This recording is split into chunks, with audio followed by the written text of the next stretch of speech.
And welcome back to Coast to Coast. Bryce Zabel has created 5 network television series, notably in regard to this project, the NBC UFO series Dark Skies that he did in 1995 to 97. Also wrote and produced the Sci-Fi Channel's first original film, Official Denial, specifically about Majestic 12. And because of this expertise in the field, he's worked on the development team for the Spielberg-produced abduction miniseries Taken.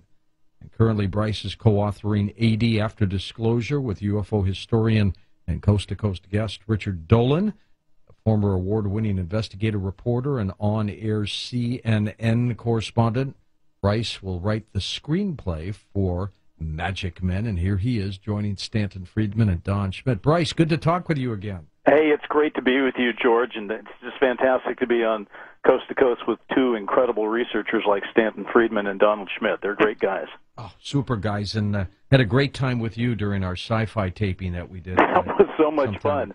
We got to bring that show back. That'll be the next thing we work on. We shall push this. And you were responsible for getting Art Bell on Dark Skies, weren't you? I think it's probably my best credit of anything that you said.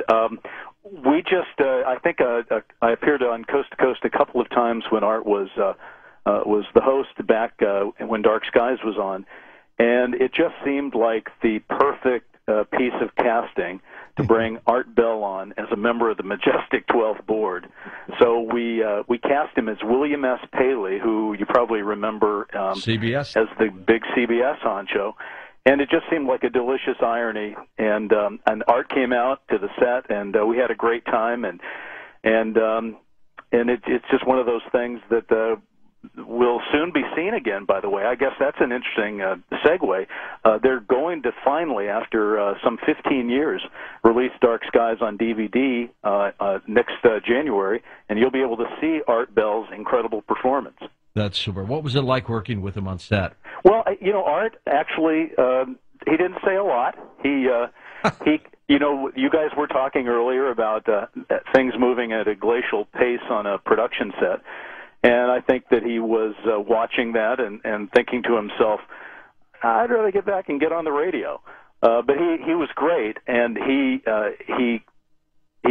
gave us the performance we needed, and I enjoyed meeting him and hanging out. So it was a big positive all the way as far as I was concerned. Super. Now, Bryce, tell me about this metamorphosis here with Stanton Friedman's book and Don Schmidt's book. How did that all happen? Well, I've known both of these men for a while. Stanton, the book that is under option now is something I optioned after Dark Skies, but it never quite became the cohesive piece that it needed to be. And as I got to know both of these men, I realized that possibly the story was not just the story of Roswell, and possibly it wasn't just somebody's book, but maybe it was a larger story than that, and that there was another way to tell it. And so if you think about Julie and Julia last year, it was 2 books that were put into one movie. We're kind of trying to do that with the UFO situation and with Roswell. And from my point of view, the way I look at these 2 men and the work that they've done, it's the story, as I like to say, Magic Men will be the story of 2 down-to-earth guys who are chasing a story that is out of this world. And by that, I just simply mean that we don't want to sell short the story of Roswell, but we want to dimensionalize it and allow people to actually see that it's an act of bravery to go out there and to look into the research that's needed to break a story like this. I personally think, and you guys will probably blush on the radio right now, but I think both Stan and Don are these underdog American heroes. I mean, these are guys that hate being lied to, and they'll bear almost any burden to get at the truth, and that's very American to me. And I think, even though the story is very international, it's got a lot of elements in it that make it a great film. And as you went through this evolution, Bryce, with Don and Stanton, did you change any belief systems? I know you've always been a believer in this genre, but did it magnify itself a little bit more? Well, it's interesting. The short answer is yes, But the larger answer is that I didn't start out as a believer in UFOs. I started out as a believer that UFOs might make a good movie or a good television series. And the more I have availed myself of studying and meeting with people like Stan and Don and many other people, and Richard Dolan, of course, who I'm authoring that book with, I've realized that this is a true phenomenon, and the more you know about it, the more you realize it's the most important story of our lifetimes, and it's important to tell it properly. So my journey in general has been from skepticism to belief, because the facts are there. And as for Magic Men, the journey that I've traveled on that particular piece of material is about Roswell, of course, and both Stanton and Don competed, if you will, to tell the Roswell story. They were each working with different partners at a time, so I find that to be a compelling part of the story. But they both were chasing the same story, and they both made each other better. It's like what we say about competition. When someone else is out there, you rise to the occasion. I think that's true of both these gentlemen. And then the other part of it, in terms of just coming to terms with what's true and what's not, is the journey that Stan took me on with his book Top Secret Magic, and his passion to document the Majestic 12 documents.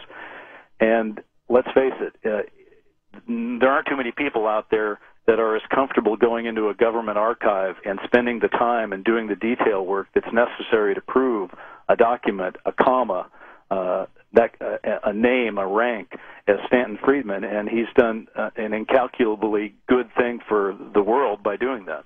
We've been kicking around ideas, Bryce. It'll be up to you, of course, and Don most, but who would play Stanton Friedman? What do you think of Richard Dreyfuss? You know, I heard you say Dreyfuss. That's not a bad idea, and I think you are right. The whole Close Encounters thing would be a perfect and lovely come around. But I have a couple others. First of all, the person who plays him will be the person that the studio probably likes at that time. But in my own mind's eye, as I begin to work on this screenplay, I'm thinking, say, Robert De Niro. I'm thinking Dustin Hoffman. I'm thinking guys like that, because I think they could. You need a big actor to play a big character like Stanton Friedman. Well, then throw in Pacino too, right? Well, you could, absolutely. And for Don, I think in my mind's eye, again, just as I'm trying to tell myself what I'm doing when I'm actually working on the story, it could be Josh Brolin. It could be Ryan Reynolds, somebody like that. Stan, let me ask you this, because, you know, you and I have talked since, 1971, and you've been at this even way before that. At this point in your career, because you have devoted the search for flying saucer studies as your career, you've been doing that for years now. How does this make you feel that your work, Don Schmidt's work, is going to be turned into a movie, and a broader-based public will get an opportunity to see your work? How's that feel? Well, it makes me feel good, because, you know, I've just released book number 5 by Kathleen Martin and myself, Science Was Wrong. I'm getting a little old, and books don't seem to reach out quite the way they used to. And I've had to acknowledge that, like it or not, movies are an extraordinarily powerful technique for reaching the world. And I mean the world. I mean, they get seen by an awful lot of people. So it seems like a real culmination of all this effort, and especially with Bryce involved because of his knowledge of the subject. And that's what's so aggravating. I'm sure Don has had the same experience I have. Somebody talks to you about doing something, a documentary and so forth, and obviously doesn't know the first thing about the subject. Yeah. That's and, true. You know, the details don't matter to him. He's got a hot subject, so let's go ahead. And to me, the details, the devil's in the details, and I'm sure the same for Don. And so it's too important a story not to tell it right. So this looks like an opportunity, if you will, to tell the story right, in a way that will excite, intrigue, stimulate people, and maybe get the media off their butts to get involved with such a big story. And so, you know, somebody described it as what? All the President's Men and JFK I think that was May. Yeah, I think so.